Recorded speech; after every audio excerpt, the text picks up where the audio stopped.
Hello friends, तो आज हम आपके सामने 2 वॉट मीटर मेथड लेकर आए हैं जिसको आज हम डिस्कस करेंगे। तो बेसिकली 2 वॉट मीटर मेथड होता क्या है।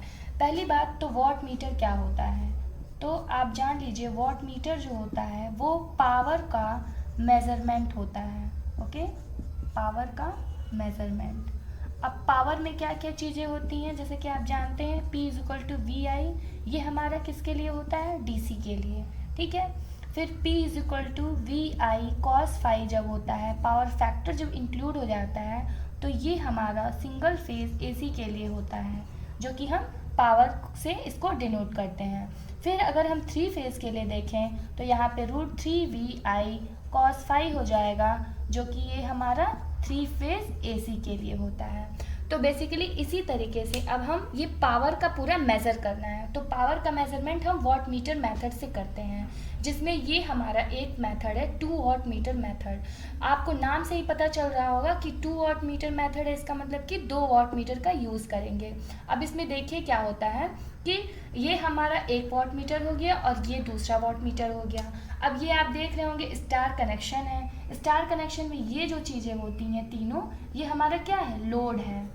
ये तीनों हमारा लोड है। लोड से ये आर फेज गया है और वाई फेज गया है और बी फेज गया है। अब हम आर और वाई को 2 वॉट मीटर से सप्लाई देंगे।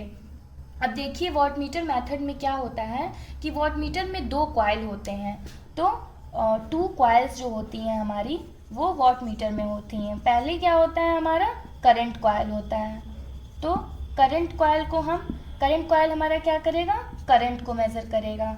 दूसरा हमारा क्या होता है, वोल्टेज कॉइल होता है, ये हमारा क्या करता है, वोल्टेज को मेज़र करता है। अब इन दोनों का मल्टीप्लिकेशन क्या होगा, पावर हमारा फाइंड करेगा। तो अब देखिए ये हमारा जो सीसी है, अब सीसी में क्या होता है, हमारा नंबर ऑफ टर्न्स बहुत कम होते हैं, क्योंकि ये हमारा क्या कर रहा है, करंट को मेज़र कर रहा है, तो नंबर ऑफ टर्न्स जो है वो कम रहेंगे तभी तो करंट ज़्यादा होगा। उसी तरीके से हमारा जो प्रेशर कॉइल है, इसको हम पोटेंशियल कॉइल भी बोलते हैं और प्रेशर कॉइल भी और वोल्टेज कॉइल भी बोल सकते हैं। इसमें हमारा क्या होता है, नंबर ऑफ टर्न्स बहुत ज़्यादा होते हैं, तो ये हमारा क्या करता है, वोल्टेज को मेज़र करता है। अब देखिए जो हमारा करंट कॉइल होता है वो हमेशा लोड से कनेक्ट होता है, ठीक है, और प्रेशर कॉइल जो होता है वो लोड के अक्रॉस कनेक्ट होता है। अक्रॉस इन द सेंस कि मतलब अगर ये लोड है तो ये इसके पैरेलल में यहाँ पे कनेक्ट होगा, ठीक है, ये हमारा डिफरेंस हो जाएगा। अब इन दोनों का जो है यहाँ पे एक डिनोट कर देंगे कि ये पहला वॉट मीटर है और ये हमारा दूसरा वॉट मीटर है। अब इसमें देखिए ये आर फेज है तो यहाँ पे आई आर करंट आएगा, ये आई वाई है तो आई वाई करंट, और यहाँ पे आई बी करंट हो जाता है।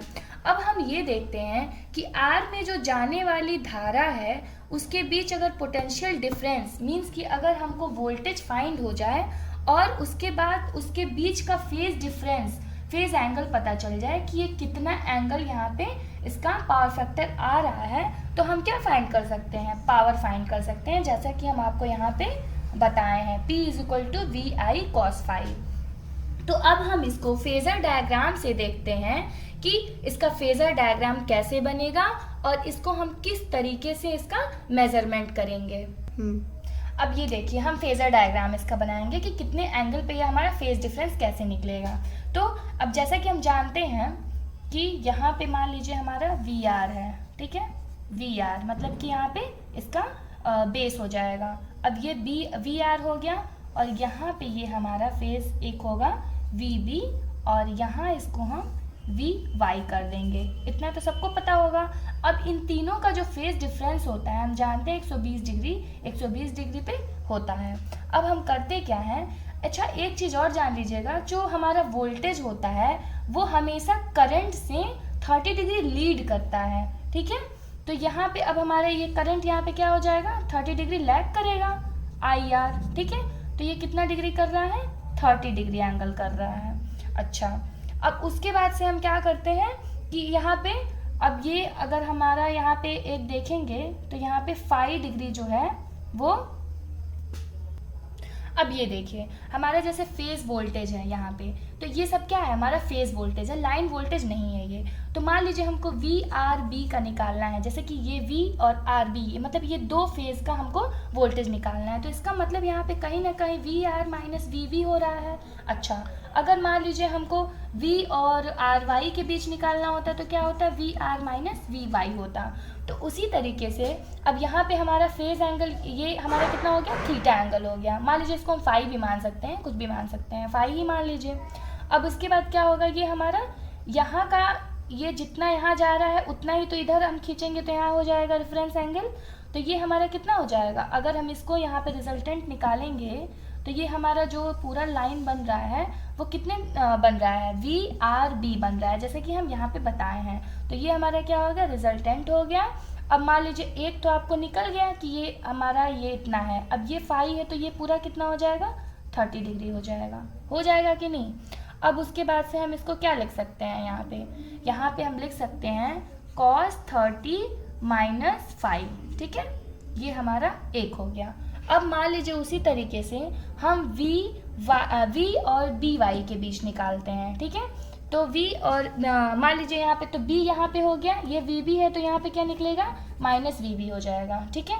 अब इसका अगर हम रिजल्टेंट निकालेंगे यहाँ पे तो ये भी उसी तरीके से यहाँ पे भी तो होगा, आई वाई जो है यहाँ पे कितना हो जाएगा, लैग कर रहा है, तो यहाँ पे आई वाई हो जाएगा और ये हमारा फाई एंगल हो जाएगा। तो इसका रिजल्टेंट कितना निकलेगा हमारा, वी वाई बी हो जाएगा और इसका एंगल हमारा 30 डिग्री हो जाएगा। इसका मतलब क्या हो रहा है, वोल्टेज हमारा यहाँ पे लीड कर रहा है, तो लीड कर रहा है तो ये क्या हो जाएगा, cos 30 प्लस 5 हो जाएगा, ठीक है। अब ये दोनों वॉट मीटर का हमको क्या निकल गया, एक तरह का, एक वॉट मीटर का ये निकल गया और दूसरे वॉट मीटर का ये निकल गया। अब हम यहाँ पे देखते हैं, अब ये देखिए हमारा पहले वॉट मीटर क्या क्या हो गया, V L I L cos 30 minus 5, और दूसरे वॉट मीटर की रीडिंग कितनी आई है, V L into I L cos 30 plus 5। अब हम जानते हैं कि पावर हमेशा एडिटिव नेचर का होता है, तो अब दोनों को अगर हम ऐड करेंगे तो W1 प्लस W2 हो जाएगा। तो उस तरीके से जब हम ये पूरा इक्वेशन यहाँ पे लिखेंगे और सॉल्व करेंगे तो हमारी वैल्यू इतनी आएगी, जैसे कि हम प्रीवियस में बताए हैं स्टार्टिंग में ही कि हमारा ये 3 फेज का क्या हो जाएगा, √3 VL IL cos 5।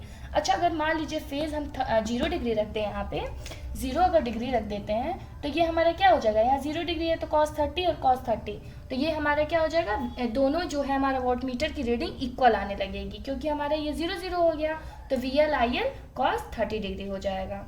तो ये आपका पूरा 2 वॉट मीटर मेथड का ये कंस्ट्रक्शन और ये सारी फेजर डायग्राम है, और आप देख सकते हैं कि हमारी वैल्यू आई है इस तरीके से। तो आज के लिए बस इतना ही, नेक्स्ट में हम फिर आपको बताएंगे कि क्या पढ़ना है। Thank you.